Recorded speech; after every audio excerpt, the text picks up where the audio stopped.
ತಾಳಿದವನು ಬಾಳಿಯಾನು ಅಂತಾರೆ ಹಿರಿಯವರು. ಈ ಮಾತು ಡಿಕೆ ಶಿವಕುಮಾರ್ ಅವರ ಪಾಲಿಗೆ ಅಕ್ಷರಶಃ ನಿಜವಾಗಿದೆ. 2023ರಿಂದ ಡಿಕೆ ಶಿವಕುಮಾರ್ ಅನುಭವಿಸಿದ ಅವಮಾನವೇನು ಈ ವರದಿ ನೋಡಿ.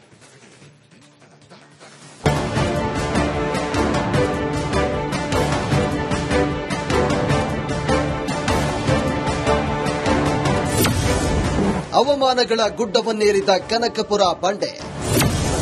ತಾಳ್ಮೆಯಿಂದ ಕಾದು ಯಶಸ್ಸು ಗಳಿಸಿದ ಡಿಸಿಎಂ ಡಿಕೆ 2023ರ ಮೇ 13ನೇ ತಾರೀಕು ರಾಜ್ಯ ವಿಧಾನಸಭೆ ಫಲಿತಾಂಶ ಬಂದ ದಿನ. ಅಂದು ಕಾಂಗ್ರೆಸ್ ಪಕ್ಷ 135 ಸ್ಥಾನ ಗೆಲ್ಲುವ ಮೂಲಕ ರಾಜ್ಯದ ಚುಕ್ಕಾಣಿ ಹಿಡಿದಿತ್ತು. ಕೆಪಿಸಿಸಿ ಅಧ್ಯಕ್ಷ ಡಿಕೆ ಶಿವಕುಮಾರ್ ಕಣ್ಣಲ್ಲಿ ಅವರಿಗೆ ಅರಿವಿಲ್ಲದೆ ಕಣ್ಣೀರ ಧಾರೆ ಹರಿದಿತ್ತು. ಅದು ತಾಳ್ಮೆಗೆ ಸಿಕ್ಕ ಗೆಲುವಿನ ಆನಂದ ಬಾಷ್ಪ.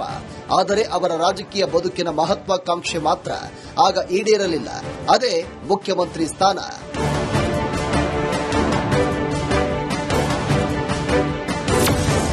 ಫಲಿತಾಂಶದ ಬೆನ್ನಲ್ಲೇ ಮೊದಲ ದಿಲ್ಲಿ ಭೇಟಿ. ಸಿಎಂ ಪಟ್ಟದ ಬಿಗಿ ಪಟ್ಟಿಗೆ ಮೊಟ್ಟ ಮೊದಲ ಏಟು.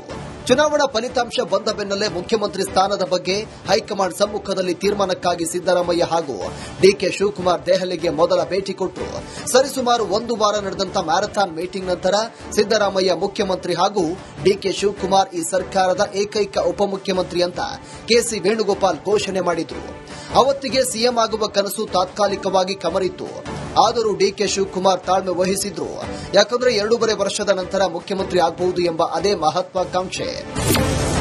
ಮೇ 22, 2023ರಂದು ಎಂಬಿ ಪಾಟೀಲರ ಪಟ್ಟು. ಡಿಕೆ ಸಹೋದರರ ತಾಳ್ಮೆಗೆ ದೊಡ್ಡ ಸವಾಲ್.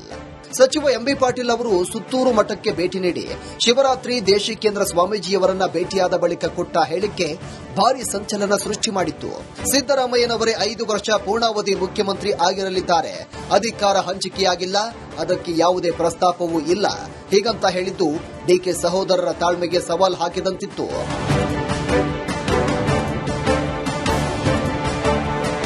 ಎಂಬಿ ಪಾಟೀಲರ ಹೇಳಿಕೆ ಡಿಕೆ ಸುರೇಶ್ ಅವರನ್ನ ಸಿಟ್ಟಿಗೇಳಿಸಿತ್ತು. ವಿಧಾನಸೌಧದ 3ನೇ ಮಹಡಿಯ ಸಮ್ಮೇಳನ ಸಭಾಂಗಣದಲ್ಲಿದ್ದ ಪಾಟೀಲರನ್ನ ಡಿಕೆ ಸುರೇಶ್ ಹುಡುಕಿಕೊಂಡು ಹೋಗಿ ಗದರಿದ್ರು. ಅಂತಹ ಸಂದರ್ಭದಲ್ಲೂ ಡಿಕೆ ಶಿವಕುಮಾರ್ ತಾಳ್ಮೆ ಕಳೆದುಕೊಳ್ಳಲಿಲ್ಲ. ಹೆಚ್ಚುವರಿ ಡಿಸಿಎಂ ಸ್ಥಾನಕ್ಕೆ ಜಾರಕಿಹೊಳಿ ಪಟ್ಟು. ಅದಾದ ನಂತರ 2023ರ ಅಕ್ಟೋಬರ್ ತಿಂಗಳಲ್ಲಿ ಸಚಿವ ಸತೀಶ್ ಜಾರಕಿಹೊಳಿ ಹೆಚ್ಚುವರಿ ಡಿಸಿಎಂ ಸ್ಥಾನಕ್ಕಾಗಿ ಪಟ್ಟು ಹಿಡಿದರು. ಸುಮಾರು 15ರಿಂದ 20 ಶಾಸಕರ ದಂಡಿನ ಜೊತೆ ಎಚ್ಡಿ ಕೋಟೆಯ ಜಂಗಲ್ ರೆಸಾರ್ಟ್ಗೆ ಹೊರಟೇ ಬಿಟ್ಟಿದ್ರು. ಆದರೆ ಮಧ್ಯ ಪ್ರವೇಶ ಮಾಡಿದ ರಾಷ್ಟ್ರೀಯ ಕಾಂಗ್ರೆಸ್ ಸಂಘಟನಾ ಪ್ರಧಾನ ಕಾರ್ಯದರ್ಶಿ ಕೆಸಿ ವೇಣುಗೋಪಾಲ್ ರೆಸಾರ್ಟ್ ಪಾಲಿಟಿಕ್ಸ್ಗೆ ಬ್ರೇಕ್ ಹಾಕಿದ್ರು. ಆಗಲೂ ಡಿಕೆ ಶಿವಕುಮಾರ್ ತುಟಿ ಪಿಟಿಕ್ ಅನ್ನಲಿಲ್ಲ. ಇನ್ನು ಈ ನಡುವೆ ಕೆ ರಾಜಣ್ಣ, ಜಮೀರ್ ಅಹಮದ್ ಹೀಗೆ ಹಲವು ಹಿರಿಯ ಸಚಿವರೇ ಡಿಕೆ ಶಿವಕುಮಾರ್ ಅವರ ಮಹತ್ವಾಕಾಂಕ್ಷೆಗೆ ತಣ್ಣೀರು ಎರಚುವಂತಹ ಹೇಳಿಕೆ ಕೊಡ್ತಾ ಇದ್ರು. ಆದರೂ ಡಿಕೆ ಶಿವಕುಮಾರ್ ತಾಳ್ಮೆ ವಹಿಸಿದ್ರು. 2025ರ ಮೇ ತಿಂಗಳಲ್ಲಿ ರಾಜ್ಯ ಸರ್ಕಾರ 2 ವರ್ಷ ಪೂರೈಸುವ ಹೊತ್ತಿಗೆ ಡಿಕೆ ಶಿವಕುಮಾರ್ ಹೈಕಮಾಂಡ್ ನಾಯಕರನ್ನ ಭೇಟಿ ಮಾಡಿದ್ರು. ಅಧಿಕಾರ ಹಸ್ತಾಂತರದ ಬಗ್ಗೆ ಸಭೆ ಕರೆಯುವಂತೆ ಮನವಿ ಮಾಡಿದ್ರು. ಆದರೆ ಹೈಕಮಾಂಡ್ ನಾಯಕರು ಸೊಪ್ಪು ಹಾಕಲಿಲ್ಲ. 2.5 ವರ್ಷ ಕಳೆಯಲಿ ಅಂತ ಕಾದ್ರು. ಇನ್ನು 2025ರ ನವೆಂಬರ್ 20ಕ್ಕೆ ಸರ್ಕಾರಕ್ಕೆ 2.5 ವರ್ಷ ಆಯಿತು. ಡಿಕೆ ಶಿವಕುಮಾರ್ ತಮ್ಮ ಸಾಮಾಜಿಕ ಜಾಲತಾಣದ ಮೂಲಕ ಕೊಟ್ಟ ಮಾತು ನೆನಪಿಸಿದ್ರು. ಆದರೂ ಪ್ರಯೋಜನ ಆಗಲಿಲ್ಲ. ಸಿಎಂ ಸಿದ್ದರಾಮಯ್ಯ ಅರಸು ದಾಖಲೆ ಮುರಿದ್ರು. ಮತ್ತೊಂದು ಬಜೆಟ್ ಮಂಡಿಸಿ ದಾಖಲೆ ಮಾಡಿದ್ರು. ಆದರೂ ಡಿಕೆ ತಾಳ್ಮೆ ಗೆಡಲಿಲ್ಲ. ಕಾಲ ಉತ್ತರ ಕೊಡುತ್ತೆ ಅಂತ ಮಾತ್ರ ಹೇಳಿ ಕಾಯುತ್ತಾ ನಿಂತು. ಕಡೆಗೆ ಪಂಚರಾಜ್ಯಗಳ ಚುನಾವಣೆಯು ಮುಗಿತು. ಈ ನಡುವೆ ದೆಹಲಿಗೆ ಹೋಗ್ತಾ ಇದ್ದ ಡಿಕೆ ಶಿವಕುಮಾರ್ ತಾನು ಗಾಳಿ ಕುಡಿಯಲು ಬಂದಿಲ್ಲ, ರಾಜಕೀಯ ಮಾಡಲಿಕ್ಕಾಗಿಯೇ ಬಂದಿದ್ದೇನೆ ಅಂತ ಕದರ್ ತೋರಿಸಿದ್ರೆ ವಿನಃ ಏನೂ ಆಗಲಿಲ್ಲ. ಈಗ ಕ್ಲೈಮ್ಯಾಕ್ಸ್ ಕಣ್ಣೆದುರಿಗಿದೆ, ಫಲವು ನಿಮ್ಮೆದುರಿಗೆ ಇದೆ. ವೀರೇಂದ್ರ ಉಪ್ಪುಂದ್, ರಿಪಬ್ಲಿಕ್ ಕನ್ನಡ. ತಾಳಿದವನು ಬಾಳಿಯಾನು ಅಂತಾರೆ ಹಿರಿಯವರು. ಈ ಮಾತು ಡಿಕೆ ಶಿವಕುಮಾರ್ ಅವರ ಪಾಲಿಗೆ ಅಕ್ಷರಶಃ ನಿಜವಾಗಿದೆ. 2023ರಿಂದ ಡಿಕೆ ಶಿವಕುಮಾರ್ ಅನುಭವಿಸಿದ ಅವಮಾನವೇನು ಈ ವರದಿ ನೋಡಿ.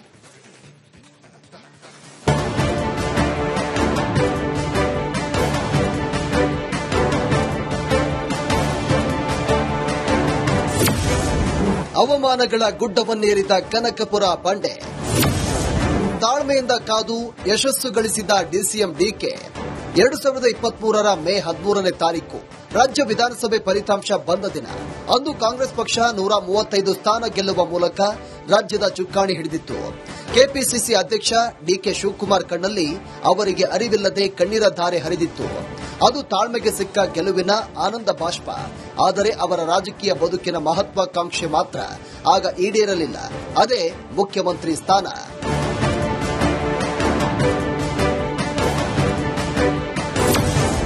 ಫಲಿತಾಂಶದ ಬೆನ್ನಲ್ಲೇ ಮೊದಲ ದಿಲ್ಲಿ ಭೇಟಿ. ಸಿಎಂ ಪಟ್ಟದ ಬಿಗಿ ಪಟ್ಟಿಗೆ ಮೊಟ್ಟ ಮೊದಲ ಏಟು. ಚುನಾವಣಾ ಫಲಿತಾಂಶ ಬಂದ ಬೆನ್ನಲ್ಲೇ ಮುಖ್ಯಮಂತ್ರಿ ಸ್ಥಾನದ ಬಗ್ಗೆ ಹೈಕಮಾಂಡ್ ಸಮ್ಮುಖದಲ್ಲಿ ತೀರ್ಮಾನಕ್ಕಾಗಿ ಸಿದ್ದರಾಮಯ್ಯ ಹಾಗೂ ಡಿಕೆ ಶಿವಕುಮಾರ್ ದೆಹಲಿಗೆ ಮೊದಲ ಭೇಟಿ ಕೊಟ್ಟರು. ಸರಿಸುಮಾರು ಒಂದು ವಾರ ನಡೆದಂತ ಮ್ಯಾರಥಾನ್ ಮೀಟಿಂಗ್ ನಂತರ ಸಿದ್ದರಾಮಯ್ಯ ಮುಖ್ಯಮಂತ್ರಿ ಹಾಗೂ ಡಿಕೆ ಶಿವಕುಮಾರ್ ಈ ಸರ್ಕಾರದ ಏಕೈಕ ಉಪಮುಖ್ಯಮಂತ್ರಿ ಅಂತ ಕೆಸಿ ವೇಣುಗೋಪಾಲ್ ಘೋಷಣೆ ಮಾಡಿದ್ರು. ಅವತ್ತಿಗೆ ಸಿಎಂ ಆಗುವ ಕನಸು ತಾತ್ಕಾಲಿಕವಾಗಿ ಕಮರಿತ್ತು. ಆದರೂ ಡಿಕೆ ಶಿವಕುಮಾರ್ ತಾಳ್ಮೆ ವಹಿಸಿದ್ರು. ಯಾಕಂದ್ರೆ 2.5 ವರ್ಷದ ನಂತರ ಮುಖ್ಯಮಂತ್ರಿ ಆಗಬಹುದು ಎಂಬ ಅದೇ ಮಹತ್ವಾಕಾಂಕ್ಷೆ. ಮೇ 22, 2023ರಂದು ಎಂಬಿ ಪಾಟೀಲರ ಪಟ್ಟು. ಡಿಕೆ ಸಹೋದರರ ತಾಳ್ಮೆಗೆ ದೊಡ್ಡ ಸವಾಲ್.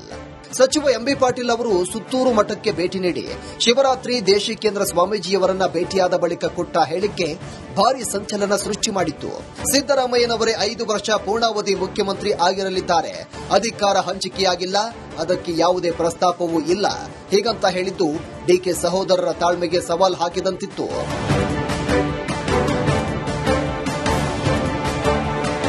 ಎಂಬಿ ಪಾಟೀಲರ ಹೇಳಿಕೆ ಡಿಕೆ ಸುರೇಶ್ ಅವರನ್ನ ಸಿಟ್ಟಿಗೇಳಿಸಿತ್ತು.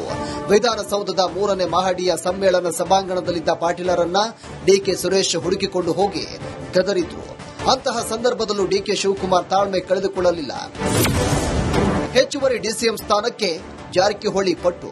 ಅದಾದ ನಂತರ 2023ರ ಅಕ್ಟೋಬರ್ ತಿಂಗಳಲ್ಲಿ ಸಚಿವ ಸತೀಶ್ ಜಾರಕಿಹೊಳಿ ಹೆಚ್ಚುವರಿ ಡಿಸಿಎಂ ಸ್ಥಾನಕ್ಕಾಗಿ ಪಟ್ಟು ಹಿಡಿದರು. ಸುಮಾರು 15ರಿಂದ 20 ಶಾಸಕರ ದಂಡಿನ ಜೊತೆ ಎಚ್ಡಿ ಕೋಟೆಯ ಜಂಗಲ್ ರೆಸಾರ್ಟ್ಗೆ ಹೊರಟೇ ಬಿಟ್ಟಿದ್ರು. ಆದರೆ ಮಧ್ಯ ಪ್ರವೇಶ ಮಾಡಿದ ರಾಷ್ಟ್ರೀಯ ಕಾಂಗ್ರೆಸ್ ಸಂಘಟನಾ ಪ್ರಧಾನ ಕಾರ್ಯದರ್ಶಿ ಕೆಸಿ ವೇಣುಗೋಪಾಲ್ ರೆಸಾರ್ಟ್ ಪಾಲಿಟಿಕ್ಸ್ಗೆ ಬ್ರೇಕ್ ಹಾಕಿದ್ರು. ಆಗಲೂ ಡಿಕೆ ಶಿವಕುಮಾರ್ ತುಟಿ ಪಿಟಿಕ್ ಅನ್ನಲಿಲ್ಲ.